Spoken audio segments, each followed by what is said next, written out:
2026년 봄 시장은 다시 움직이기 시작했습니다. 전쟁, 금리, AI, 거대한 변화들이 새로운 흐름을 만들어냅니다. 지금 우리는 그 한가운데 서 있습니다. 이 흐름은 어디로 향할 것인가, 그리고 누가 먼저 읽어낼 것인가. 시장의 미래를 남들보다 먼저 만나는 단 하루. 이선엽의 스윙당하지 않고 승리하는 필승 투자 전략, 박병창의 변동성장에서 수익을 내는 막강 포트폴리오, 여주사 빈센트가 제시하는 주도주 투자 전략, 김장렬의 AI 반도체 핵심 공략주, 장훈준의 2분기 성공 투자 전략, 이권희의 지금 꼭 사야 될 주식 아이디어, 그리고 저 김프로의 마켓 인사이트와 친절한 해설까지. 요동치는 장에서 살아남기 위해 지금 꼭 들어야 될 주식 투자 전략. 지금 여러분께 가장 필요한 모든 주식 투자의 노하우와 인사이트가 단 하루만 여러분께 공개됩니다. 그리고 어디서도 가질 수 없는 단 한 번의 기회, 최고 전문가들과의 1:1 멘토링까지. 2026년 4월 18일 세종대학교 대양홀. 지금 바로 이 선택이 여러분이 자산가가 되는 첫걸음이 될 것입니다. 한정된 좌석을 지금 바로 선착순으로 모십니다. 영상 하단의 링크를 클릭하세요. 네, 3월의 마지막 월요일이고요. 또 4월이 시작되는 한 주입니다. 당신의 투자 고민, 저희 아침엔 투자가 함께하겠습니다. 저는 허잼입니다. 여러분 안녕하세요. 여도은입니다. 주식 계좌를 열어보기 싫다 하시는 분들이 네, 참 많습니다. 차라리 저도 그래요. 뭐 너도 나도 너도 나도예요. 니 맘이 내 맘, 내 맘이 니 맘 다 그런 맞아요. 거죠. 네. 여러분들 한 달 전 기억하시죠? 제가 딱 이제 금요일 문제의 그날 다들 저를 말리시지 않으셨죠. 열심히 주식을 사는 저의 모습을 보고서 그게 시그널이다. 네. 주말 사이에 그렇게 전쟁이 터졌고 진짜. 그리고 이렇게 길게 이어지게 될 줄은 몰랐는데 벌써 5주 차에 접어들고 있습니다. 네. 이게 끝날 것 같은데 이거 보니까 또 안 끝날 것 같네. 이러다 진짜 지상전, 확전 뭐 이런 얘기까지 지금 불안감에 휩싸여 있는 상황이기는 한데 네. 시장이 그를 고스란히 반영을 하고 있죠. 오늘 코스피 코스닥 모두 3%대 하락세를 계속해서 지속을 하고 있는 상황입니다. 네. 이게 오늘의 하락이 제발 마지막이었으면 좋겠다. 그렇죠. 늘 그런 생각이죠. 오늘의 저점이 마지막이었으면 좋겠다 싶은데 우리가 한치 앞을 내다보기 어렵기 때문에 쉽사리 이야기 드리기는 어렵고요. 그 상황 속에서 여러분들이 그래도 이 상황에서는 내가 어떤 그런 전략을 펼쳐야지라는 그런 고민을 갖고 계신 분들이라면 저희가 네. 이제 온라인에서 이렇게 방송을 보시는 것도 좋지만 그래서 엔토에서는 오프라인에서 저희가 가까우까지는 방문하지는 못하더라도 전국 각지로는 갑니다. 지역으로 방문해서 예. 여러분을 만나보려고 합니다. 좋습니다. 네. 자, 의정부부터 수원까지 스페셜 릴레이 세미나 소식 여러분들께 계속해서 저희가 소개를 드리고 있는데요. 네. 4월 한 달간 찾아갑니다. 먼저 의정부로 가겠습니다. 네. 의정부 4월 2일 목요일 오후 3시 경기 상공회의소에서 글로벌 지정학과 투자 전략이라는 주제로 우리 김지훈 박사님 또 이혁진 차장님 함께하도록 하겠습니다. 네, 이어서는 강남입니다. 4월 7일 화요일 오후 3시에 스페이스 쉐어 선능에서 여러분을 만나려고 하는데요. 2016 원자재 버블과 투자 전략이라는 주제로 정철진 평론가 그리고 백창규 부장이 함께 하실 예정이고요. 세 번째 대전으로 가보도록 네. 하겠습니다. 대전은 4월 9일 목요일 오후 3시입니다. N2 대전 WM센터에서 여러분과 함께 만날 준비하고 있는데요. 김지훈 박사님 또 백찬규 부장께서 함께 하시겠습니다. 글로벌 지정학과 투자 전략 자세하게 이야기 나눠보시죠. 네, 이어서 네 번째로는 바다를 좀 건너서 저희가 제주까지 좋다. 날아가도록 하겠습니다. 네. 4월 13일 오후 3시 NH농협 제주본부 강당에서 여러분을 기다릴 예정인데요. 국내 정부 정책에서 찾는 투자 전략이라는 주제로 우리 명순현 편집장과 박현지 과장이 함께 출격하도록 하겠습니다. 네, 다섯 번째 지역 창원으로 갑니다. 4월 22일 수요일 오후 3시고요. 국내 정부 정책에서 찾는 투자 전략 주제는 같습니다. 명순영 편집장님, 이혁진 차장님 함께 하실 예정입니다. 자, 이어서 마지막으로 수원으로 갈 텐데요. 수원에는 4월 30일 오후 2시에 저희가 수원 컨벤션 센터로 갑니다. 품위 있는 주식 투자라는 좋다. 주제를 잡았습니다. 우리 김프로님, 김동환 의장님과 또 백창규 부장님이 준비하고 있으니까요. 자세한 사항은 아래 댓글장을 클릭하시면 저희가 지역별로 신청하실 수 있는 그 창들이 있어요. 그 클릭 탁 하시면은 네. 여러분들이 원하시는 지역의 세미나를 신청하실 수가 있고요. 이 세미나는 모두 무료로 진행이 무료입니다. 되고 모든 세미나에는 우리 박지훈 부장님이 함께 가시고 네. 여러분들이 세미나만 듣는 게 아니라 또 직접 상담도 받아보실 수 있으니까 그 지역에 근처에 계신 분들은 지금 지금 바로 여기 선착순이기 때문에 네. 지금 바로 마감되기 전에 신청하시길 바랍니다. 마지막입니다. 저희가 전국 각지를 찾아가는데 강원도는 왜 안 와요? 라고 강원도 물어보시는 가죠. 분들이 계셔가지고 네. 좀 추가를 했습니다. 자, 강릉으로 갑니다. 강릉은 릴레이 세미나 지역은 아닌데요. 저희가 따로 추가로 스페셜로 준비를 했습니다. 네. 박지훈 부장 그리고 박현지 과장이 2분기 투자 유망 종목과 ETF 전략이라는 주제로 4월 8일 오후 3시에 함께할 예정이니까요. 저희가 여러분들이 막 헷갈려 하셔가지고 링크를 통합을 했습니다. 네. 통합하셔가지고 들어가서 스마트하다. 네.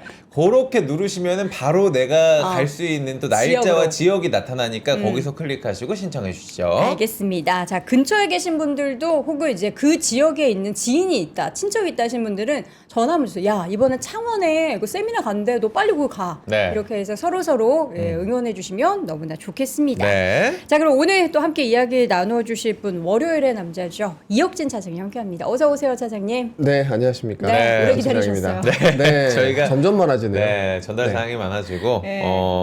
엔투에서 이렇게 또 준비하고 계신 것들이 많다 보니까 네. 저희의 어떤 이렇게 보면 이렇게 소식도 많아지는 것 같아가지고 의정부 가시잖아요. 9일에. 네, 의정부도 가고, 네. 네, 뭐 사실 오늘도 압구정도 가고. 오늘도 압구정 네, 사실은 가시는군요. 세미나나 컨설팅 자체 원래 본업은 컨설팅이죠. 네. 컨설팅은 하루에 뭐 2건, 3건씩은 돼 있으니까요. 네. 이런 전국 단위 세미나가 지금은 사실 저는 좋은 거는 같습니다. 왜냐면 지금 상황에서. AS나 고민이신 분들도 네. 많기 때문에 또 이제 주가가 좀 빠지면 주식을 한 번도 안 하셨던 분들은 또 관심을 가질 수 있는 맞아요. 그런 시기일 수도 있어서 갖고 있는 분들은 굉장히 속상하죠. 네. 그런 얘기들이 도움될 수 있는 것들을 많이 준비하도록 하겠습니다. 자, 알겠습니다. 그렇다면 또 오늘의 주제 들어가 봐야겠죠. 저는 네. 사실 전쟁은 뭐 하루빨리 지금이라도 끝났으면 좋겠지만 맞아요. 사실 조금 기대하고 있는 건 4월 1일 우리 또 만우절? 국채가 아니 세계 국채 지수 편입이 되면 지금 상황이 조금이라도 나아지지 않을까라는 기대를 가지고 있는데 오늘 그러게요. 어떤 이야기 준비하셨는지 네.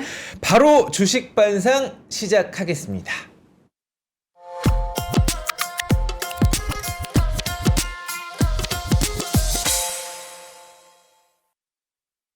오늘의 주제 4월의 매매 전략 매크로보다 마이크로 모멘텀이라고 설정을 해주셨습니다. 3월 말 그리고 4월이 시작되는 한 주입니다. 사실 4월은 제가 4월 1일 얘기도 했지만 실적 시즌이 또 준비를 네. 하고 있기 1분기 때문에 실적 시즌. 네. 저는 또 기대가 약간 있거든요. 어떻게 보고 네. 계세요? 사실 반도체 빼고 실적에서 크게 보여줄 만한 기업이 많을까라고 하는 생각은 좀 들게 듭니다. 네. 네, 왜냐하면 반도체 빼고 올라가는 것들은 실적이라기보다는, 그러니까 EPS 모멘텀이라기보다는 사실 PER, 예탁금이 좀 130조까지 올라가면서 밸류에이션을 좀 확대시켰던 부분들이 있어서 네. 저는 이번에 반도체 정도는 실적이 좋은 터닝 포인트가 될 거라고 생각을 하고요. 네. 네. 나머지 기업들은 조금만 더 기다려야 되지 않을까? 오히려 지난해 되게 안 좋았던 기업들이 이번 실적에서 좀 보여줄 게 있을 것 같아요. 뭐 예를 들면 2차 전지 기업들 전부 적자였었지 않습니까? 네. 네. 리튬 가격도 올라왔었고 최근에 지금 주가 분위기도 좋은 것은 오늘도. 네, 그러니까 이게 사실 명분이 있는 상승이라고 저는 생각을 합니다. 아. 그래서 그런 부분들은 조금 오히려 코스닥 쪽에서는 있을 수 있습니다만 네. 오히려 저는 이번 실적 시즌을 보면서 좀 아마 생각을 해볼 것은 이게 반도체는 좋은데 나머지 코스피 기업들은 생각보다 어닝 모멘텀이 세진 않았었구나. 네. 근데 오히려 코스닥 기업들의 성장률 자체는 작년 기저효과 때문에 생각보다 높구나. 뭐 이런 것들을 아마 이번 실적 발표를 통해서 좀 보여주지 않을까라고 생각을 합니다. 그 지금 전쟁 이슈가 사실 모든 걸 다 뒤덮고 있잖아요. 그렇죠. 네. 실적 데이터나 실적에 대한 방향성이나 이런 분위기가 전쟁 얘기를 좀 이렇게 집어삼킬 수 있을까요?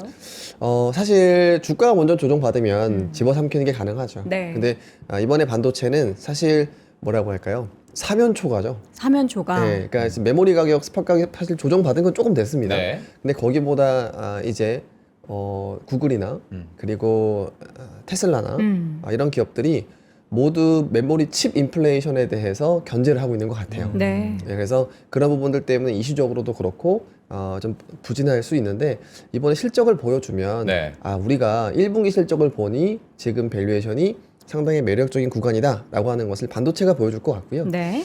사실 나머지는 크게 특히나 경기 민감 소비재 우리가 수출 이제 같은 경우에도 사실은 분기 실적에 3월이 걸려 있어요. 네. 3월은 전쟁의 한복판이었었고 그렇죠. 수요가 쉽게 좀 해소되기보다는 네. 시작되는 국면이었습니다. 그래서 1분기 실적 발표로 오히려 좀 좋아질 수 있는 거는 저는 반도체라고 생각은 하고요. 그다음에 실적보다도 오히려 주주총회에서 주주 환원을 얼마만큼 계획하실지. 예, 실제 최근에 신라호텔이 주가가 좀 반등을 했었죠. 이분 대표. 호텔 신라가. 예. 근데 뭐 상승 배경은 관광 데이터가 너무 좋게도 나왔습니다. 예. 근데 그거보다는 대주주의 200억 자사주가 맞아요. 얼마만큼 강력한 신호인지 대단하다. 보여줬고요. 자, 그래서 이번에 항상 그렇습니다. 지금 우리나라는 시장은 거버넌스의 새로운 국면을 가고 있어요. 네. 근데 여기에서는 주주 환원도 되게 중요합니다. 그리고 상법을 잘 지키는 것도 너무나 중요해요. 네. 근데 여기에 플러스 하나. 이번에도 마찬가지로 삼성그룹이 다시 한번 주도를 하고 있는데 주가 하방을 누가 만들어주는지 이 신호는 대주주가 제일 잘 만들어줄 수 있어요. 네. 그래서 이번에 증시 주변 여건 때문에 빠졌을 때 많은 대주주분들께서 강력한 주주 환원 자사주 매수를 통해서 주가 하방을 막는데 네. 하방 신호라고 보여주는데 시그널을 보여주시면은 그 기업은 굉장한 스포트라이트를 받을 거라 생각합니다. 단돈 10억이라도. 그쵸. 네, 그래서 이번에 대주주분들께 방송을 보시면 저는 그런 것들을 이번에 너무나 추천드린다. 너무나 좋은 시기다. 본인을 보여주시기에. 기업들의 이제 대표분들 대부분 대주주께서? 다 대주주시니까 네. 그냥 네, 개인 이번에- 대주주 얘기하는 게 아닙니다. 네, 네. 아, 맞아요. 네. 그 50억 이상 그쵸, 이런 분들이 아니고요. 그분 얘기하는 게 아니고요. 대표이사 그쵸. 또는 특수관계인께서 이렇게 주변 여건에 빠질 때 맞아요. 우리 기업 문제 없어라고 하는 가장 강력한 신호는 네. 바닥에서 그쵸. 자사주를 사주시는 것. 근데 그게 금액이 크지 않아도 된다. 하지만 내가 10억을 쓰면 네. 의지. 실제 시장의 효과는 그 100배의 효과를 낼 가능성도 높고 10년 동안 레전드로 남으실 수 있기 때문에 맞아요. 이번 기회를 잘 노리셔서 기업의 이미지와 본인의 어떤 좋은 이미지를 한번 네. 만드시면 너무나 좋을 것 같다 생각을 합니다. 그럼 네. 이번 실적 시즌에 투자 포인트, 관전 포인트 중에 하나는 그 기업에서 실적도 실적인데 대주주나 그런 기업의 그렇죠. 대표가 네. 주식을 산다, 자사주 매수식이 있다라는 것은 굉장히 또 주가의 하방을 그리고 상방으로 좀 열려 있는 것에 대한 긍정적인 시그널을 우리가 좀 생각해 볼 수 있겠네요. 네, 맞습니다. 그리고 시장 반응도 생각보다 클 수 있다. 네. 클 수 있다. 예, 그렇습니다. 자, 우리 이야기를 지금 나누던 도중에 PD님께서 속보도 전달을 해주셨어요. 뭐요? 트럼프가 이란과 협상 꽤 잘하고 있고 조기 타결 가능성이 있다라는 게 지금 외신 보도를 통해 가지고 들어온 속보인데 이게 믿어도 돼요? 그래요. 이게 약간 뭐 우리가 타코 같은 의견들도 있지만 저는 꼭 이게 진실이었으면 좋겠다고 생각을 하는데 역시나 오늘 또 장표에서도 시작이 중동 전쟁일 수밖에 없을 것 같아요. 네. 이게 지금 장기전을 향해서 가야 되는지 그리고 유가가 와 주말에 저는 차를 놓고 다녔습니다. 아, 그래요? 나들이 갈 생각도 취소를 했어요. 근데 길이 엄청 막히던데 다들 차 가지고 나오시고 그래요? 주유소 앞에도 줄이 엄청 길어요. 그러니까 주유소는 왜 기냐면 오늘보다 내일이 비쌀 거라고 다들 생각을 하시니까 그 그래서 원래 지금 채워놓은 그 거죠. 법정 가격 한도가 네. 그 받아놓은 기름을 다 쓰면 바뀌는 거예요. 그래요? 그러니까 그 전에 받아놓은 기름을 소진하기 전까지 빨리 받자라고 해서 줄이 서는 거고. 근데 저는 가끔 그런 생각이 네. 들어요. 예. 그게 이제 뭐 유가 그 기름값이 100원 정도 막 차이 나고 막 이러잖아요. 네, 네. 근데 우리가 보통 이제 주유할 때 30-40리터 넣잖아요. 네. 네. 커피 한 잔만 안 먹어도 되는데 네. 굳이 그거를 서야 하나 그런 생각이 좀 들어요. 차라리 여러분 스벅을 가지 마세요. 그럼 되잖아요. 아, 예. 그게 이제 항상 우리가 개인으로 봤을 때 네, 네. 3, 4천 원이지만 그쵸. 이렇게 다 회사나 모이면, 그쵸. 에너지는 저는 이제 그죠. 곱하기가 될 거라고 생각을 하기 때문에 네. 사실 우리가 모든 일은 커피로 환산이 가능한데 맞아요. 네, 정작 가장 끊지 못하는 게 커피이기 때문에 맞아요. 한 잔 안 네. 먹으면 네. 그거 되는데. 네, 뭐 홈에서 먹으면 되죠. 네. 뭐. 그쵸. 네. 사실 저희가 유가 얘기를 했지만 네. 홍해도 막힐 수 있다. 후티방군 후티방군. 얘기가 있으면서 네, 네. 쭉 한번 상황 좀 살펴주시죠. 예, 사실 네. 오늘 그래서 제가 그 이야기를 좀 말씀드리고자 합니다. 지금 채팅창의 분위기 그리고 글로벌 매크로 시장에서의 분위기 전환은 트럼프가 주도하고 있지 않죠. 네. 이란이 주도하고 있습니다. 자, 그럼 왜 이런 상황이 나왔을까? 실제 지난주 금융시장도 트럼프의 타코가 나왔고 제가 오늘도 트럼프가 한마디 했는데 여러분들 채팅창에서도 믿지 않으시죠? 자, 왜 이런 상황이 나올까? 저는 이란이 의도하는 이란의 공격 방향이 바뀌었다라고 생각을 합니다. 그 이야기를 제일 중점적으로 자료를 보면서 말씀을 좀 드리도록 좋습니다. 하겠습니다. 자, 지금 제 자료 한번 띄워주시면 자, 지금 혼재된 뉴스들이 나오고 있어요. 자, 보시면 왼쪽에 협상이 시작됐다라고 합니다. 그래서 22일부터 에너지 시설 타격을 유예를 발표하고 이후에 협상을 거의 개회를 선언을 했어요. 네. 근데 여기에 벤스가 참여한다라고도 언급을 했고요. 그리고 심지어 바로 하루 뒤에 평화안 15개 항이라고 하는 것을 여러분들께서 아실 겁니다. 전달이 됐습니다. 누구한테 전달이 된지는 모르겠습니다만 15개 항이 전달이 됐다라고 하는 거고요. 그리고 트럼프는 이 협상 진행 중이라고 하는 증거로 탱커가 8개 통과했다라고 하는 것을 언급을 했습니다. 자, 근데 문제는 금융시장이 전혀 반응하지 않고 있다라고 그쵸. 하는 거예요. 이게 20일 이후에 더 심해졌는데요. 자, 왜 그럴까? 전 두 가지라고 생각합니다. 한 가지는 뒤에 말씀드리고 일단 첫 번째로는 호르무즈 해협 자체가 막힌 것이 장기화되는 것은 이 자체로 리스크다라고 하는 거죠. 네. 자, 왜냐하면 자, 유가가 올라가는 것도 부담입니다만 우리가 기본적인 모든 소비재들은 원유를 수입해가지고 재가공해서 우리가 한국의 경우에 수출하고 우리가 쓰는 것들이 되게 많습니다. 자, 그러면 그냥 가격이 올라가는 것을 넘어서 그냥 공급 자체가 막힐까봐 하는 걱정이 많은데 맞아요. 예를 들면 우리로 한번 예를 들어보겠습니다. 네. 자, 우리나라의 원유는 연간 평균 월 기준으로 한 8천만 배럴 정도 이렇게 수입이 됐었어요. 근데 이번에 UAE에서 그 긴급 물량이라고 들어온 것들 있죠. 그게 하루짜리 들어온 게 200만 배럴. 네. 그리고 더 들어온다고 하는 게 2천만 배럴 초반 정도가 됩니다. 자, 그러면 이거 두 개 다 들어와도 2,200. 네, 그것뿐이에요. 25% 정도 되는 것이고 나머지가 이제 6천만 배럴이 더 들어와야 평년으로 돌아가는 거다라고 하는 겁니다. 근데 우리나라의 비축 석유는 한 1억 배럴 정도 됩니다. 자, 그러면 한 달 정도는 뭐 쓸 수 있는데 근데 이걸 전부 동내진 않을 거니까 즉 우리나라의 뭐랄까요? 4월 중순 이후 분위기는 되게 안 좋아질 수도 있습니다. 이대로 그냥 끝나버리면. 너무 길어지면. 그러니까 즉 지금은 협상을 하니 많이 이런 것도 있지만 그냥 장기화 자체가 리스크인 시점이 다가오고 있다라고 하는 것이고요. 네. 그래서는 4월 중순에는 만약에 저는 사실은 4월 초가 트럼프의 탁구 타점이라고 계속 말씀을 드리는데 근데 이란이 둘이 협상이 좀 안 돼서 사실 이란도 편하진 않은 상황입니다. 어쨌든 4월 중순까지 아무런 답이 없고 지속이 된다. 그러면 주식 전반적으로는 절반 팔고 넘어가야 된다라고 생각을 합니다. 어쨌든 4월 초와 3월 말과 지금 4월 중순은 크게 다른 전략을 세워야 되는데 일단은 어쩔 수 없이 지금은 탁구 타점을 노려볼 수밖에 없고 네. 하지만 4월 중순까지 이어진다라고 하면은 절반 정도 우리가 회수를 손절을 해야 되는 된다? 상황이라고 그래요? 생각을 합니다. 자, 근데 두 번째는 자, 지금 아까 제가 말씀드렸던 이 고지전이죠. 우리 고지전 영화 보셨습니까? 네, 네. 맞습니다. 협상 그날 전까지는 전쟁을 치열하게 하죠. 네. 그쵸. 예, 근데 결과가 나더라도 좀 그런 상황들이 많이 보입니다. 자, 근데 지금 보시면은 지금 이스라엘이 이란의 중수로든지, 그러니까 즉 이란의 목적은 너무나 명확해요. 애초에 이 전쟁의 목적을 핵이라고 얘기를 했으니까 지금 있는 뭐 있을지 없을지 모르는 핵, 그 핵으로 날릴 수 있는 미사일 기지. 그리고 그 핵을 만들 수 있는 기술까지 전부 폭격을 하고 있는 거예요. 사람을 다 죽이기도 했습니다. 기술자들을. 자, 근데 여기에서 지금 미국조차도 핵 농충 시설이라든지 이런 부분을 다 파괴했는데 자, 왜 그러냐면 이 협상의 15개 중에 하나가 농축에 대한 얘기들이 되게 많이 나요. 네. 그러니까 그냥 너네가 협상을 안 받아도 우리의 농축 시설을 파괴하면은 너네는 받은 거나 다름이 없어. 나머지 협상이죠. 이런 생각인 거거든요. 자, 거기에다가 지금 우리 호르무즈 해협을 봉쇄한 주역인 알리레자 탕시리 이 사람이 또 사살하기도 했었죠. 그렇죠. 네. 자, 그러니까 협상과 지금 전쟁이 다 공존하고 있는 상황인데 근데 문제는 이란의 전술이 조금 바뀌었다라고 하는 거예요. 지금 이란은 막 맞으면서도 힘든 상황입니다. 근데 지상군이 올 만한 병력이 아니라는 것, 지상군이 올 만한 항모의 개수가 아니라는 것은 너무나 잘 알고 있어요. 네. 지상군이 온다고 하더라도 섬을 공략하는 것이지 본토를 공략할 수 있는 숫자는 아니거든요. 그 뭐 지형을 다 떠나서 물리적으로 뭐 10만 명 이렇게 오지 않는다라고 하면은 육지 도바 이제 상륙은 쉽지 않다라고 보통 네. 얘기를 합니다.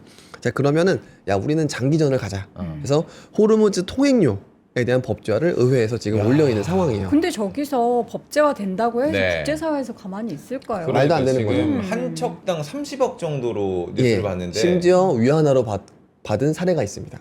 아, 그래요? 이미 예. 내고 지나갔다는 배도 네, 있죠. 네, 네, 맞아요. 근데 야. 이런 구간에서 그러니까 네. 양사가 지금 고지전 때문에 강력하게 나오고 있지만 자, 이란은 지금 전장을 이상하게 비틀고 있는 거예요. 뭐냐면 저번에 제가 말씀드린 것은 전쟁을 했을 때 경제적 손실이 네. 당신네가 이득을 볼 수 있는 것보다 훨씬 크게 만들어 버리면 네. 전쟁을 반대하는 국가나 미국 내 여론이 많아질 것이다. 이게 첫 번째고요. 네. 자, 두 번째로는 제 뒤에 말씀을 좀 드리고 싶은데 자, 이겁니다. 자, 뭐냐면 자, 보시는 것은 이제 위에는 이란이 타겟을 한 곳은 빨간색이고요. 미국이 타겟 포격한 것은 파란색이에요. 네. 네. 자, 근데 일단 첫 번째로 중요한 점은 이거예요. 빨간색. 빨간색 바가 뭐냐면 이란이 공격을 한 발사 수입니다. 네. 보시면은 개전 초기보다 엄청나게 떨어진 것을 확인할 수 있죠. 줄어드네요. 네. 예, 그러니까 물리적인 자원이 부족해지기 시작한 것 같습니다. 그러니까 이란이 무조건 다 지금 편하고 이란이 주도했다라고는 어려워요. 근데 그럼에도 불구하고 지금 우리가 여러분들께서 느끼시는 뭔가 이란의 패를 이란이 쥐고 있는 것 같은 이 느낌. 맞아요. 이란의 전술이 바뀌었기 때문입니다. 어떻게요? 심리전으로. 심리전이요? 네. 기본적인 물자가 계속 부족해지니까. 네. 근데 트럼프의 약점이 미국의 공급망을 흔들 수가 없어요. 에너지 관련해서. 그렇죠. 근데 미국의 약점은 뭐죠? 금융입니다. 금융? 네. 지금 트럼프가 탁구하는 이유가 뭐죠? 전쟁을 끝나고 말고는 전쟁은 결과를 보여주면 되는데 유가라든지 금리를 안정시키고자 하는 걸로 시장의 불안. 자꾸 메시지를 남기는 거잖아요. 그런데 최근에 보면은 굉장히 흥미로운 점은 중동에서 이란이 이번에 의장도 그렇고 모든 메시지에서 몇 가지 키워드가 있어요. 어떤 거요? 확전, 장기전, 세계대전 이런 얘기를 계속해요. 그렇게 하면 미국 힘드니까. 플러스 알고리즘의 금융 발작을 일으킬 수 있거든요. 왜냐하면 계속 보시면 확전과 장기전이라고 하는 단어가 뜰 때마다 갑자기 금리가 팍팍 튀어요. 그래요. 그러니까 프로그램 매매들이 이렇게 나는 것인데 이란은 트럼프 너가 금융시장을 안정시키면서 전쟁을 끌고 가고 싶어 하는구나. 그럼 우리는 너네 금융시장에 부담을 주겠다. 키워드로. 그쵸. 그러면은 한번 최근에 보세요. 그냥 GPT한테 물어보세요. 네. 이란이 최근에 했었던 그 전쟁 관련한 메시지 모든 거에 장기전, 확전, 세계대전 이런 것들이 다 들어가요. 이게 또 최근에 알고리즘 매매가 많다 보니까. 네. 그쵸. 그러니까 그걸 이게 만드는구나. 그러니까 저는 최근에 이란이 이게 혼자 생각한 것 같진 않고 네. 누군가가 뭔가 어드바이저를 준 것 중국, 같은데 러시아? 어쨌든 AI는 또 중국이니까. 지금 이란이 미사일 발사 수가 줄어들어서 네. 딱 보면은 물리적인 무기의 수는 줄어드는 게 맞구나. 그러니까 이란도 쉽지 않은 구간이구나. 자, 그런데 두 번째로는 얘들이 미국의 금융시장이 공급망은 쉽지 않아도 금융시장 불안은 야기한다라고 하면은 트럼프의 목줄을 잴 수 있겠구나. 또 마침 트럼프의 타코는 우리가 4.5% 국채 금리가 나올 때마다 나온다고 하니 자 그러면 너를 약하게 하는 방법은 국채 금리를 올리는 것이구나. 지금 4.6 되면은 또 그쵸. 심한 타코 한다 뭐 이런 얘기 맞아요. 나오잖아요. 그러니까 그러면 우리가 공격할 것은 금융시장이라고 판단을 한다라고 저는 생각을 합니다. 실제 아주 좋은 예로 자 호르무즈 해협 우리가 공포라고 느끼지 않습니까? 네네. 실제 호르무즈 해협을 통한 이 사우디 아람코의 수출 물량은 엄청 늘고 있어요. 네. 근데 그 수출 물량이 는 게 호재가 아닌 것은 후티 반군이 홍해를 공격할 수 있다라고 하는 키워드가 다시 등장하지 네. 않았습니까? 자, 이런 것처럼 저는 지금 이란의 공격 방향은 심리전, 금융시장의 어떤 불안을 야기하는 걸로 바뀐 것 같다라고 생각을 하는데 근데 또 여기서 또 재밌는 점이 있어요. 네. 뭐냐면 바로 이제 지난 금요일부터 금융시장의 반응이 살짝 달라지고 있다. 어떤 식으로? 자, 장기금리가 발작이 되더라도 네. 이건 완전 알고리즘이라고 생각을 하는데요. 단기금리가 떨어졌어요. 그 말은 뭔가 단기와 장기 간에 얘는 있고 얘는 없는 게 있을 수 있지 않습니까? 단기는 사실은 경기 침체를 먼저 반영하는 거죠. 그러면 장기금리에서 단기금리 떨어진다는 것은 연준이 아직까지 금리 인상 확률이 단존하지만 경기 침체로 빠질 경우에는 금리 인하를 또는 인상을 막 할 수는 없을 것 같다라고 네. 하는 게 반영이 되는 것이고 또 오늘 증시에서도 오늘 원자재 시장에서도 흥미로운 포인트가 나왔어요. 유가는 올라가는데 천연가스 가격은 급락합니다. 네. 그래요? 나 왜 그럴까? 네. 그러면 이 천연가스가 반영하는 괴리는 뭘까? 실물 수요죠. 왜냐? 지금부터는 하절기거든요. 네. 그러니까 이제 난방 수요가 부러지는 것이 2월이 고점이고요. 그쵸. 3월부터는 난방 수요가 줄어들거든요. 네. 그러니까 자, 유가에 대한 불안은 있긴 있습니다. 잔존하지만 실제 천연가스는 이 실물 수요를 반영하기 시작했다. 자, 그래서 저는 기본적으로 오늘 좀 보실 때 말씀드리고 싶은 부분은 네. 일단 첫 번째, 금융시장의 모든 지표는 추가 하락을 신호를 보이고 있다. 네. 국채금리, 장기금리 올라가고 있고요. 빅스 지수 이동평균선으로 20 이상 올라갔고요. 그리고 금리 인상 확률도 지금 50%가 넘습니다. 연말까지. 자, 그러면 추가 하락에 대한 부분들이 많은데 네. 정반대로 되게 아이러니하게 바닥의 근거들은 계속 쌓이고 있어요. 엔비디아는 지금 20년째 최저 밸류에이션을 향해 가고 있고 네. 자 그리고 두 번째로는 소프트웨어 업종의 수급은 개선된 지 한 보름 정도 되고 있는 상황이고 네. 그리고 무엇보다 피어 앤 그레이드 인덱스가 지금 10을 하회하려고 하거든요. 지난 관세 때가 3위 꼭지였어요. 네. 그러니까 이제 더 빠진다라고 하면 꼭지를 향해 가고 있는 것은 맞습니다. 자 그래서 지금은 단기적인 추가 하락 신호도 많지만 그 바닥이라고 볼 수 있는 근거도 조금씩 다가오고 있어서 너무 어렵다. 사실 근데 이거 두 개를 모두 그러면 그렇죠. 그게 네. 임의적인 얘기지 않습니까? 네. 추가 하락 신호도 높은데 바닥 근거도 많았는데. 그러니까 어느 장단을 탈지 몰라서 관망을 해야 될 수밖에 없는 상황인 것 같아요. 지금. 자 그러면 아니면은 왜 그렇게 이런 게 하는가. 나올 그렇죠. 근데 왜 이런 게 나올까? 인위적이기 때문에 그런 겁니다. 그러니까 즉 인위적이란 건 뭘까? 잘 가는 어떤 순환주기의 경제 곡선이 산업 곡선이 아니라 네. 전쟁이라고 하는 하나의 이벤트가 나와서 그쵸. 모든 걸 다 흔들어 버리니 우리가 어디 하나에 근거할 수 없는 양자 간의 상반된 신호가 나온다라고 좀 말씀을 드리는 것이고 결론적으로 여러분들께서 아시지만 서로 간의 전쟁 끝내 이러면 원복될 겁니다 사실. 네. 근데 이제 문제는 원복된 다음에 투자 전략은 좀 바뀌어야 되겠지만 어쨌든 지금은 상반된 신호가 이제 분명한 상황이고 근데 이제 우리가 향후의 투자 전략을 생각해 보면 오늘 제가 말씀드렸던 실물 수요를 실물 경기의 괴리를 반영하기 시작했다. 즉 단기 금리 빠지고 경기 침체 때문에 그다음에 난방 수요 감소 때문에 천연가스 가격이 빠지더라. 자 그러면 종목에서도 이런 게 있겠죠. 생각보다 덜 빠진 종목 실물 전망 대비 또는 생각보다 실물 수요는 좋은데 주가만 빠진 종목 네. 이런 거는 좀 구분할 필요가 있을 것 같다라고 하는 것이고요. 근데 그거는 뒤에 말씀드리겠지만 지금 제가 말씀드리고 싶은 두 가지가 있어요. 뭐냐면 자, 이 상황을 베스트 케이스의 컨셉이 있을 것이고 네. 과거 사례 두 번째는 워스트 케이스일 경우에 우리가 어떻게 대응해야 될까. 네. 자, 그래서 첫 번째는 베스트 케이스입니다. 바로 2019년 8월의 상황이에요. 자, 이거는 어떤 시나리오냐면 협상을 시작했던 신호. 이게 트럼프가 우리가 협상을 시작했다. 자, 그런데 시진핑은 나는 전화 안 했다. 뭐 이런 얘기 했었을 네. 때입니다. 어. 그때가 언제냐면은 그때 S&P 500 지수가 거의 6% 가까이 빠진 적이 있어요. 그러니까 지금이랑 사실 비슷하거든요. 자, 근데 이때 트리거는 관세였었고 15%였습니다. 자, 근데 관세를 강행하고 실제 9월부터 협상의 모두가 슬슬슬슬 이제 나왔었거든요. 자, 근데 이때 당시에 마찬가지 지금처럼 전화를 했다 말았다 막 이런 얘기를 했었어요. 근데 한 달 뒤에 결론적으로는 뭐냐면 자 10월에 답이 나왔어요. 협상했다. 네. 결과물도 나왔다. 자 그래서 관세 보류하자라고 했었어요. 근데 문제는 주가예요. 급락하고 쌍바닥 찍은 다음에 결국에는 원복 내지는 그 결과물이 나온 이후에는 신고가를 갔었다라고 하는 거죠. 자 그래서 베스트 케이스로 제가 4월 초는 그래도 협상에 근거한 뭐 어떤 행동들을 한번 우리가 해야 된다. 근데 그게 4월 중순에 이어진다라고 하면은 손절이라고 하더라도 그때는 좀 회수를 해야 된다라고 말씀을 드리는데 그 첫 번째 베스트 케이스가 나올 수 있는 한 가지 사례가 근본 시작된 이 협상이라고 하는 키워드 그리고 계속 반복되는 전화를 했니 안 했니 이런 얘기들 겁니다. 그래서 지금 당장은 트럼프의 모든 얘기가 다 뭔가 이제 뻥인 것처럼 보입니다만 2019년도에도 되게 비슷한 상황이었었다라고 네. 말씀을 드리고요. 네. 두 번째는 워스트 케이스예요. 워스트 케이스의 근거는 아마 채팅창에서도 많이 말씀을 해주셨던 것 같은데 200일 이동평균선 네. 바로 2022년도 3월의 케이스 러우 전쟁입니다. 이 러우 전쟁을 생각해 보면 결론적으로 금리 인하 때문에 직전에 엄청난 인플레이션이 있었고 마침 터진 러우 전쟁 때문에 유가라든지 모든 에너지 가격이 다 올라 버렸었어요. 금리 인상이 굉장히 강화가 됐고 실제 금리 인상은 유례 없는 속도로 이제 많이 올라갔었습니다. 네. 자, 근데 그래서 결론적으로는 그때 22년도 이렇게 보시면은 200일 이동평균선이 하회하면서 툭 하고 빠졌었죠.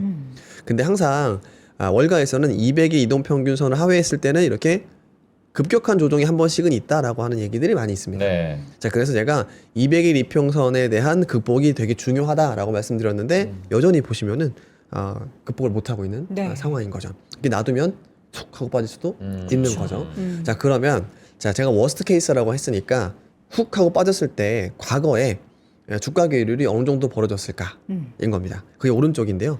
15년도에 한 번 있었습니다. 중국 경기 둔화 때문이었었고요. 네. 그때 10% 정도 빠졌다라고 하는 겁니다. 지금이 4% 있는 거니까 추가 하락폭은 한 6% 정도 남아있다라고 생각을 하시면 되겠죠.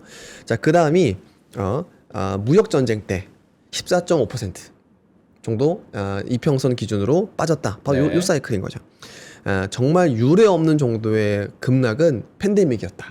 저 때 또 V자 반등이 참 시원하게 나왔잖아요. 맞아요. 그리고 22년도 금리 인상기 요때 러우 전쟁 터지면서 악재가 두 개가 맞물리니까 17% 빠졌다. 네. 네. 그 다음에 15년도 상호관세 때 13% 빠졌다. 이거는요 고점 대비 하락률은 사실 우리가 체감되지 않아요. 근데 지금은 200일 이동평균선에서 우리가 4% 빠진 상황이기 때문에 커다란 악재 때 얼마만큼 추가적으로 하락했냐라고 하는 것을 잘 볼 수가 있습니다. 자, 그런데 지금은 22년도랑 빼면 나머지가 어떻죠? 한번 훅 하고 빠지고 다 반등했었죠. 그쵸. 네. 근데 22년도가 제일 좋지 않았어요. 뭐냐면 저때 이때가 꽤 오래 힘들었어요. 1년 조정이었어요. 맞아요. 그래요. 1년 계속 그냥 지지부진. 지지부진하고 특별한 급락 없이도 계속 맞아요. 빠졌었어요. 흘러내렸어요. 네. 근데 이 당시를 우리가 반드시 기억해야 되는 것은 러우 전쟁 때문인지 금리 인상 때문인지를 생각해야 된다. 둘 다 때문이었다. 네. 그렇죠. 그러니까 러우가 발생시킨 공급망 유가 네. 급등으로 인한 네. 또 금리 인상. 네. 지금 약간 저 시즌이랑 그럴까봐 있겠다. 고민인 겁니다. 그러니까. 네, 그럴까봐 고민인 네. 거예요. 자, 그래서 저는 근데 문제는 이런 거죠. 22년 전쟁은 끝나지 않았고, 그죠? 지금 전쟁은 어쨌든 끝내기만 한다면 네. 사실 이 사이클은 쉽게 가기가 어렵다라고 하는 거예요. 어. 그리고 이때는 금리 인상을 러시아 때문에 했다라고 보기는 어렵고 그 직전에 엄청난 PPI 랠리, 그러니까 CPI도 지금 10몇 % 올라갔던 적이 있지 않습니까? 자, 그런 상황이기 때문에 저는 이번에도 짧고 굵은 조정을 일단 베이스 시나리오로. 네. 근데 만약에 22년에 우리가 봐야 될 것은 두 가지인 거죠.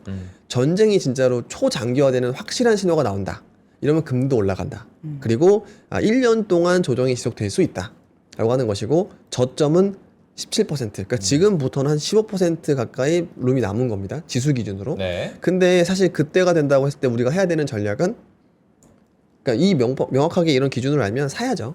예, 그때가 되면 사야 되는 겁니다. 네. 그래서 지금도 저는 이걸 말씀드리는 이유는 추가 하락의 조건 있는 것이고 그 다음에 하락의 폭, 또 팬데믹 빼면은 지금보다 한 10% 내외의 하락 볼륨이 패닉에서도 한 10% 정도로 제한이 된다라고 말씀을 드려서 지금 이제 반등의 트리거나 그 다음에 지금 증시 추가 하락에 대한 시그널이 상존할 때 우리는 가장 워스트 케이스로는 이 정도 기준을 알고 가면은 지금보다 지수가 10% 추가로 빠졌을 때는 반대로 강한 반등을 한번 예상을 해보는 것이 기본적인 투자 전략으로 삼아야 된다라고 네. 좀 말씀을 드리고요. 3월이 오늘과 내일밖에 남아있지 않기 때문에 네. 이제 2분기 준비를 해야 된다는 이야기가 네. 사실 오늘 아침 방송부터 계속 이어지고 있거든요. 네. 마찬가지로 2분기 준비 저희도 해야 될 것 같아요. 네, 맞습니다. 사실 그래서 저는 사내적으로나 그다음에 오늘 방송을 통해서도 2분기가 우리가 어떤 구도로 가져갈 것인가. 근데 저는 2분기도 마찬가지로 난이도가 되게 높은 시장일 거다라고 좀 말씀을 드립니다. 난이도가 왜냐면 높다. 네. 대결 구도가 너무나 명확해요. 자, 그래서 장표 한번 봐주시면은 자 보시면은 그 2분기의 구도는 자 4월에는 미국과 이란의 대결 구도인 거고요. 그리고 일단 기본적으로 4월 6일 에너지 타격 데드라인이 가까워올수록 그 전까지 뭔가 답이 안 나오면 또 줄줄줄줄 흐를 가능성이 높은데 이번에 연장을 한다고 해도 우리나라의 상승폭은 크지 않을 수 있습니다. 왜냐하면 제가 말씀드렸던 4월 중순이 다가오고 있기 때문에. 그래서 어쨌든 3월 말 그다음에 4월 초 지금 이 당시가 너무나 중요한 골든 타임이 될 것이다라고 하는 것이고요. 자, 근데 여기에 4월 28일 의회 재승인을 받아야 되는 네. 그것도 나오고 있기 때문에 트럼프 입장에서도 우리 주주들과 크게 포지션은 다르지 않습니다. 자기도 빨리 끝내야 되는 상황이에요. 그렇죠. 자, 그런 상황인 거고 그래서 제가 아까 말씀드렸던 4월 말 원유 수입 중단 2개월 차이는 한국 주식이 매우 흔들릴 수 있기 때문에 4월 중순 이후부터는 네. 리스크 회피 모드를 그때 그냥 물리적으로 해야 되는 겁니다. 자, 두 번째로는 4월이 됐을 때는 연준에 초점이 맞춰질 수 있고 또 반대로 기업들의 실적이 발표가 됩니다. 근데 연준 입장에서는 케빈 워시의 청문회가 있을 것 같아요. 네. 그래서 5월에 바뀌겠지만 케빈 워시가 어떤 사람인지는 일단은 청문회를 통해서 다 이게 될 거예요. 근데 저는 비관보다는 그래도 좀 낙관 쪽으로 생각을 합니다. 왜냐하면 케빈 워시가 QT를 얘기하겠지만 그 시장은 흔들릴 수도 있지만 기준금리에 대해서는 조금 완화적인 포지션을 예전에 확인한 적이 있기 때문에 기준금리에 대한 공포는 좀 잦아들지 않을까라고 생각을 하고요. 자, 그 다음에 5월, 6월부터는 다시 한번 AI 소프트웨어와 하드웨어의 구도가 만들어질 것 같아요. 이벤트가 많네요. 네. 네. 그러니까 원래 5월과 6월은 AI 기업들의 개발자 컨퍼런스가 있는 시기예요. 근데 이번에는 우리가 되게 궁금한 것이 하나 있죠. 그 구글 거. 네. 그러니까 지금 그 터보 퀀트. 맞아요. 터보 네. 콘트. 네. 근데 이제 이거는 사실은 저는 이번에 시간이 있나요? 그 말씀드리면 네. 자, 우리가 몇 가지 키워드를 잡을 필요가 있어요. 이 터보 콘트 전에도 비슷한 논문이 있었습니다. 그래요? 예, 그러니까 우리나라의 교수님이 쓰신 것도 있어요. 아, 그래요? 예, 근데 그게 폴라 콘트인가 뭐 이런 게 있습니다. 네. 폴라 콘트. 예, 근데 이제 문제는 자, 우리가 생각해봐야 될 거는 두 가지인 거예요. 자, 이게 가격이 줄어들면, 그러니까 메모리 사용량이 늘어서 더 보급이 될 거다. 자, 이거는 사실은 저는 주식엔 별로 도움이 되는 얘기는 아닌 것 같고요. 네. 예, 왜냐하면 전기차의 배터리 가격이 줄어들면 우리 배터리 기업들이 주가가 올랐어요? 그런 건 아니잖아요. 그러니까 사실 그거보다도 오히려 생각해봐야 될 거는 칩 기업들에 대한 칩 인플레 이것들을 AI 기업들이 좀 방어하려고 하는 것 같다. 아. 예. 그래서 지금 이미 테슬라 같은 경우에도 머스크도 뭐 30조 원 써가지고 캐펙스해서 팹을만 만든다고 네, 하니까. 테라펠 만든다고 네. 하잖아요. 근데 지금 그냥 루틴하게 쓰는 캐펙스만 우리나라 기업들이 40조입니다. 그러니까 30조 써가지고 이거를 대체할 수 있다? 라고 하는 것은 약간 저는 정치적인 어떤 그러니까 분위기 조성? 이런 거라고 생각을 해요. 네. 네, 그래서 저는 이런 것도 문제고 이번에 구글이 발표한 것도 자 우리가 생각해 보면 압축 AI 데이터를 KV 데이터를 압축을 하는 게 문제일까요? 그 압축된 걸 잘 찾는 게 문제일까요? 압축된 거 중에 잘 잘 찾는 찾아야죠. 거. 그렇죠. 네.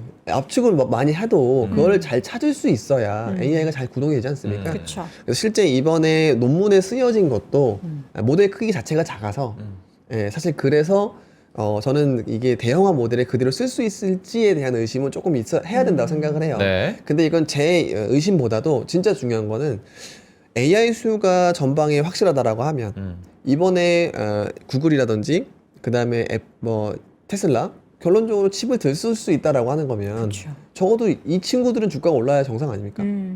근데 지금 같이 다 빠졌단 말이에요. 네. 네. 그래서 그렇기 때문에 저는 이번에 주가 하락은 사실 전반적인 주변 매크로의 영향이 훨씬 더 컸다라고 생각을 하고요. 근데 이번에 5월, 6월에 개발자 회의를 통해서 많은 사람들이 질문도 하겠죠. 네. 자, 그러면서 이제 이 정도는 메모리가 좀 덜 쓸 수 있고 확실하게 그리고 대형화 모델에서는 뭐 쓸 수 있는지 없는지 적용 시점은 언제인지 이걸 알 수 있어서 저는 그래서 메모리 반도체 반등 시점을 4월 실적 발표 때 한 바닥 정도 만들어주고 네. 그 다음에 이런 AI 컨퍼런스를 통해서 우리가 명확하게 알면서 이게 어느 정도 수요를 줄여드릴 수 있겠구나 라고 예상을 하지 않을까 생각을 하고요. 그 다음이 제가 아무래도 최근에 보면은 제가 2차 전지 말씀드렸지만 네. 코스닥이 차라리 종목만 잘 고르면 조금 더 나은 선택이 될 수 있다 생각을 해요. 그 종목 고르는 게 어려워서 그렇죠. 항상 네, 우리가 네. 이혁지 차장님께 SOS를 예. 치는 네. 거 아닙니까? 예, 맞습니다. 사실 저는 그래서 뭐 의정부 세미나 오시면은 뭐 그런 많이 네, 말씀드릴 네. 텐데 지금 좀 냉정하게 볼 필요가 있어요. 네. 자, 지금 우리가 우려하는 것 말씀드려보면 자, 지금 제가 장표 하나 보여드리면 네. 자, 지금 제가 호르무즈 해협에 어떤 케이스를 들이대지 않고 지금 제가 그냥 이 호르무즈 해협이 봉쇄됐을 때 원유와 가스, 해운 원료, 납사 헬륨 이런 것들이 어느 정도의 피해를 야기할 수 있는지 왼쪽에 좀 말씀을 드렸고 네. 근데 여기에서 영향을 받을 수 있는 업종 이런 것들은 사실 3분기가 전쟁의 시작이었기 때문에 적어도 1분기가 1분기죠. 적어도 2분기까지 실적 영향을 불가피한 업종입니다. 자, 그러면 문제는 개별 종목을 제가 썼긴 썼습니다만 말씀드리고 싶은 부분은 이 기업들이 안 좋을 거다라고 하는 것이 아니라 코스피 시총 최대형주들이에요. 자, 그러니까 종목 장세가 나올 가능성이 매우 높다라고 네. 하는 것이고 그 기간은 2분기 중까지는 이어질 수도 있을 것 같다. 자, 근데 이 반대로 한번 생각을 해보시죠. 호르무즈 해협이 봉쇄되더라도 영향도가 낮거나 얘가 봉쇄돼서 새로운 수요가 나올 수 있는 네. 대표적으로 오늘 배터리도 자, 이제부터는 전력 인프라 투자를 더 많이 하겠죠. 예, 그리고 자동차도 가솔린차 많이 사시겠습니까? 전기차 사겠습니까? 전기차 쪽으로. 이번에 한 번에 공포를 느꼈지 않습니까? 네. 자, 그래서 전기차의 판매 대수가 얼마만큼 늘지는 모르겠지만 투자자들의 심리는 이미 선행적으로 베팅한 다음에 결과를 기다리는 습성들이 있습니다. 그래서 네. 전기차, 2차 전지 밸류 체인들이 조금은 더 올라갈 수 있는 네. 상황이 연출이 될 거라고 생각을 하고요. 두 번째로는 지난주 금요일에 되게 특징적인 것들이 있었거든요. 액티브 ETF에서도 바이오 비중을 늘렸고 바이오 헬스케어 업종들 주가가 올라갔었어요. 네. 지난주 그래서 바이오 종목들 네. 하루 난리 났었잖아요. 네. 급등해서 맞아요. 3천당 제약하며. 그쵸. 근데 이게 문제가 금리가 높은데 바이오에 반등 나오는 게 저도 말이 그게 되냐라고 하는 네. 거예요. 근데 잘 생각해 보시면 이 바이오는 리액터로 돌리는 그리고 또는 기술 라이센스 수출만 하는 거예요. 그러니까 피를. 그러니까 뭐 이게 무역 선이 오니 많이 이런 건 별로 중요하지 않고요. 맞아요. 예, 기름이 오르든 떨어든 네. 금리가 너무 중요하지만 주가의 네. 배수를 정하는. 네. 하지만 사업적으로 봤을 때는 그냥 우리랑은 조금 다른 얘기인데 할 수 있는 거거든요. 그래요? 그러니까 근데 문제는 지금 코스닥의 시총에서 1, 2위가 2차 전지랑 바이오 헬스케어입니다. 자, 그래서 저는 이 위기가 일단락이 된다. 만약에 이게 계속 되면요. 그냥 뭐 제가 말씀드리는 개별 종목 전략은 필요 없는 겁니다. 그냥 호르무즈에 이렇게 닫혀 있으면 그냥 종목 전략 필요 없고요. 그쵸. 근데 만약에 열렸을 때 네. 누가 먼저 반등을 할 것인가? 저는 전력 인프라, 그 다음에 바이오 헬스케어, 그리고 2차 전지가 반등의 1순위일 수 있을 것 같다라고 생각을 하는 것이고 네. 나머지 종목들은 PER이 높고 실적 발표를 통해서 크게 기대할 바가 없기 때문에 저는 좀 반등하다가 좀 떨어지고 예, 나머지 이런 오히려 금융 여건 완화에 좀 베팅하는 종목들이 오히려 더 빨리 올라갈 수 있다라고 네. 생각을 하고 있습니다. 아 정말 지금 상황에서는 여러분들이 이 얘기들이 귀에 잘 안 들어오실 수도 그러니까요. 있어요. 네. 지금 시장이 이렇게 하락하는데 내가 뭘 사야 돼? 사도 되나? 이런 네. 생각까지도 하시기 때문에 안 들어오지 이럴 때일수록 근데 이런 객관적인 데이터들 그리고 지금까지의 흐름들을 잘 좀 정리를 하셔가지고 네. 여러분들 현명하게 선택을 해보셔야겠습니다. 그래도 고민이 짙어진다 하시는 분들은 오세요. 나오시죠. 오프라인으로 저희가 네. 기다리고 있겠습니다. 네. 4월 한 달간 저희가 스페셜 릴레이 세미나 소식 여러분들께 전달을 해드리고 있는데요. 가장 먼저 의정부부터 소개를 해드리도록 네. 하겠습니다. 4월 2일 목요일 오후 3시고요. 경기 상공회의소에서 글로벌 지정학과 또 투자 전략이라는 주제로 우리 국제정치 전문가시죠. 김지훈 박사님 또 월요일의 남자 이혁진 차장님께서 준비를 하고 계시다고 합니다. 자, 이어서 두 번째로는 강남으로 가겠습니다. 서울시 강남구 극강남 맞습니다. 네. 4월 7일 화요일 오후 3시 스페이스 쉐어 선릉으로 가도록 할게요. 2026년 원자재 버블과 투자 전략이라는 주제로 정철진 평론가 그리고 백창규 부장이 함께 하실 예정입니다. 네, 대전으로 갑니다. 대전은 4월 9일 목요일 오후 3시입니다. N2 대전 WM 센터로 여러분 찾아가는데요. 김지훈 박사님, 백찬규 부장 함께 출격하도록 하겠습니다. 글로벌 지정학과 투자 전략 자세하게 살펴볼게요. 네, 자 이어서 네 번째로는 바다 건너 제주로 한번 가보도록 하겠습니다. 제주는 4월 13일 오후 3시에 NH농협 제주본부 강당에서 여러분을 기다릴 예정인데요. 국내 정부 정책에서 찾는 투자 전략이라는 주제로 명순영 편집장 그리고 박현지 과장과 함께 가도록 하겠습니다. 마지막 지역, 마지막 아니죠? 창원으로 번째. 5번째 지역 창원입니다. 마찬가지로 국내 정부 정책에서 찾는 투자 전략으로 4월 22일 수요일 오후 3시입니다. 명순영 편집장님, 이혁진 차장 함께 출격하겠습니다. 마지막으로 지역은 수원으로 가도록 하겠습니다. 수원 지역에서는 저희가 품위 있는 주식 투자라는 주제로 4월 30일 목요일 2시에 예정이 되어 있는데요. 대미를 장식하는 만큼 우리 또 김프로님, 김동환 의장님 출격하시고요. 네. 백창규 부장님과 함께 시장 전략까지 한번 상세하게 짜보도록 하겠습니다. 전국 투어는 저희가 수원으로 마무리를 하는데 그래도 강원도 왜 안 오냐고 맞아요. 해주신 분들 때문에 스페셜로 또 강릉도 준비를 했습니다. 자, 박지훈 부장과 또 박현지 과장이 여러분들을 찾아갑니다. 2분기 투자 유망 종목 그리고 ETF 전략이라는 주제로 4월 8일 오후 3시에 찾아뵐 예정이니까요. 마찬가지로 링크는 통합을 했습니다. 링크 통해서 들어가시면은 딱 날짜하고 장소가 다 나눠져 있습니다. 네. 거기서 고르셔가지고 여러분들 뭐 사실 의정부 오셨던 분이 강남 오지 말란 법 없습니다. 오셔도 돼요. 네. 더블로 오셔도 돼요. 저희가 뭐 이쪽 신청하고 저쪽 신청했다고 여기는 못 오십니다 이런 거 없고요. 선착순이기 때문에 먼저 네. 클릭하시는 분들이 승자인 겁니다. 의정부 왔다가 뭐 강남 찍고 나는 대전도 가능하다면 대전 가서 성심당 네. 한번 찍고 오시고 제주도 간 김에 보니까 이때 13일에 세미나 있네 참석하시면 되고 창원 나 한번 가보고 싶다 가셔도 되고요. 수원 왕가비 드시러 오시면서 네. 컨벤션에서 들리셔서 우리 김프로님하고 악수 한번 하시고 이야기도 들으시고 하시면은 너무나 좋겠습니다. 6번 다 네. 참석하시면 N2에서 뭐 이거- 개근상에 뭐 이거 있어요? 드리도록 하겠습니다. 뭐 스탬프라도 찍어서 못 오실 것 같은데? 제주도까지 또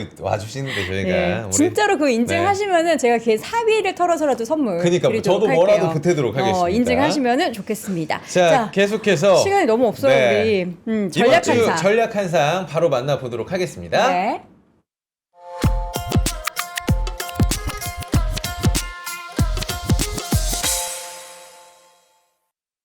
상을 통해서 시장 리뷰 빠르게 해보고 네. 그다음에 전략까지 짜봐야 되는데 네. 리뷰보다는 그냥 전략을 바로 그냥 본론으로 그냥 들어갈까요? 말씀을 드리겠습니다. 네. 네. 자, 지금 외인들이 매도세가 조금 잦아들었다라고 하는 채팅도 그래요? 말씀을 주시고 지금 있어요. 저희 코스피 코스닥이 조금 올라오고 있어요. 잦아든 네, 게 1조 1,200. 근데 진짜 웃긴 거는 채팅에서 네. 말하니까 오르는 것 같다고. 아, 우리가 네, 근데 보시면은 왜 그런지 제가 어, 말씀을 드리겠습니다. 네. 제가 안 좋은데 바닥의 신호도 있다라고 하는 것들을 왜 상반된 신호라고 말씀을 드리는지 자 네. 왼쪽에 보시죠.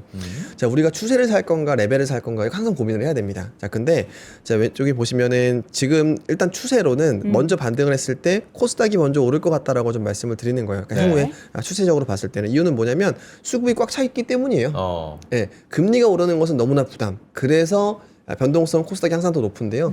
외국인들의 누적 순매수를 보면 25년도부터 코스닥 내에서 특별히 뭘 한 게 없습니다. 자, 근데 실제 코스피도 그러면 엄청 빠질 거냐? 이미 우리 너무 힘든 상황은 왔고. 네. 자, 그러면 코스피의 외국인 누적 순매수가 이렇게 빠지고 있습니다. 자, 근데 문제는 왜 여기서 이제까지 경로 그만큼 더 못 빠질까를 생각을 해보면 저는 첫 번째 외국인의 지분율이 근 10년 내 하이닉스, 삼성전자의 최저까지 와 있는 상황입니다. 그러니까 이게 맥스로 찰 때는 리스크, 그 다음에 저점에서는 우리가 기회라고 하는 것을 사실 기회라는 얘기를 제가 뭐 말아 올리고 한다 이게 말씀드린 것이 아니라 네. 지나 보면 항상 우리 24년도 말에도 외국인 지분을 최저점에서 지금 반등을 좀 했듯이 네. 지금은 오히려 애매한 구간에서는 둘 다 추세를 봐야 되겠습니다만 지금 코스피는 어떤 외국인들이 이미 팔아서 외인 지분율이 최하권 가치간 내려온 그 레벨을 좀 봐야 된다. 근데 네. 여기에다가 제가 이분이 연기금의 국민연금의 투자 전략본 실장이신데 네. 이번에 자본시장 간담회에서 대통령한테 했던 얘기를 중에서 제가 굉장히 인상적인 게 하나 있습니다. 네. 자, 국가별로 장기적인 수율 변수를 연구해봤다. 자, 그랬더니 핵심 키워드 중에 하나는 주식 수더라. 네. 그러니까 주식 수를 계속 줄어들거나 크게 늘어나지 않는 국가는 수익률이 의미 있게 올라가고 주식 수가 계속 많아지는 국가는 수익률이 계속 부진하더라. 어. 그러니까 한국 시장은 주식 수를 줄이는 것들, 더 늘리지 못하는 네. 것이 중요하다. 아. 그 말은 주식 수를 늘리는 것은 물적 분할이나 분리 상장 이런 것들이고 정책적으로 이게 나오겠죠. 네. 근데 이거를 늘리지 못하는 건데 수를 줄이는 방법도 있어요. 자사주를 소각하거나 상장 폐지를 해버리면 네. 네. 시장 전체 주식 수를 줄이다라고 그렇죠. 하는 거죠. 네. 정부 입장에서는 부담 없는 정책인 거죠. 자, 그래서 제가 이번에 주총이라든지 이런 것들을 반드시 챙겨 보시라. 그것이 바닥의 신호일 수 있겠다라고 하는 것은 이번 이후로 저는 자사주 소각에 대한 컨센서스가 더 높아질 거라고 생각을 하고 주총 이후로. 그다음에 두 번째로는 코스닥 같은 경우는 지금 이제 감사 보고서 시즌이 이제 끝나가고 있습니다.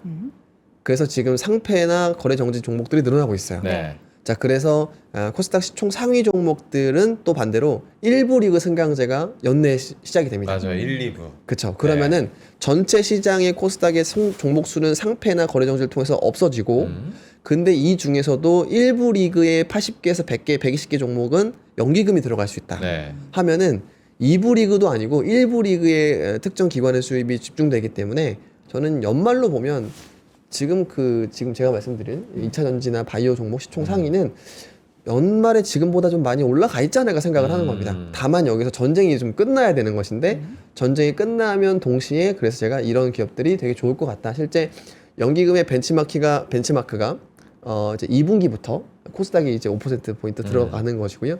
그 다음에 승강제도 연내라고 얘기를 했기 때문에 저는 이런 이벤트들이 좀 나오지 않을까 저 그 생각을 1, 합니다. 2부 조금 궁금한 게 있어가지고 네. 이번에 이제 코스닥 액티브에 어떤 것들이 편입되냐에 따라서도 굉장히 좀 주가 상승률이 네. 눈에 띄게 좀 우리가 예. 볼 수 있지 않았습니까? 맞아요. 네. 1, 2부를 나누는 기준이 뭔지도 궁금하고요. 네. 1부로 가고 2부로 가서 사실 기업들의 운명이 좀 달라질 수도 있겠다는 일부 생각이 가면 좀 완전 들어요. 막 다 좋은 거고 맞아요. 그런 거예요? 맞아요. 네. 예, 그러니까 기본적으로 연기금이 국민의 노후 자금입니다. 그러니까 이게 그냥 누가 펀드 매니저 사고 파는 이런 거랑 성격이 다르고요. 네. 국민 노후 자금이에요. 근데 이번에 그 간담회에서 봤듯이 대통령은 걱정을 해요. 그러니까 코스피 저평가인 종목들을 우리가 정상화시키는 거는 좋은데 코스닥 기업들 중에는 스스로 그러니까 신뢰도를 많이 저버린 기업들이 있지 않느냐. 그러니까 뭔가 시장 영향이보다는 스스로 먼저 이제 반성이라든지 이런 게 좀 필요하지 않느냐. 네. 자, 그래서 나오는 것이 바로 1, 2부인 거죠. 네. 자료 한번 봐주시면, 자, 이거는 종목의 추천이라기보다, 자, 지금 보도를 통해서 승강제의 기준들 명확하게 나오지 않았어요. 네. 근데 영업이익 레벨이 높고, 성장률이 높고, 자, 이런 기업들에서 거버넌스, 그러니까 이제 공시 의무를 잘 지키는 기업들은 1부 리그를 분류하겠다. 라고 얘기를 했어요. 네. 이게 끝입니다. 자, 그러면 이제 시총 상위 이제 한 30개를 대상으로 이 조건을 부합하는 종목들을 생각해 보니까 영업이익 25년도에 상위였었고 네. 26년도 영업이익 상위였었고 그 다음에 컨센서스당 성장률까지 상위인 기업들 그리고 최근에 실제 연기금이 들어오고 있는 기업들 네 개 다 동그라미 네 개가 들어간 게 다 없네요. 없어요. 네. 세 개를 고르면 돼요? 이거는 아니에요. 이미 골라온 겁니다. 아, 그래요? 그래요? 제가 한 100개 정도 필터링을 한 기업들 네. 중에 중에서 그러니까 시총산위로 해놓고 어.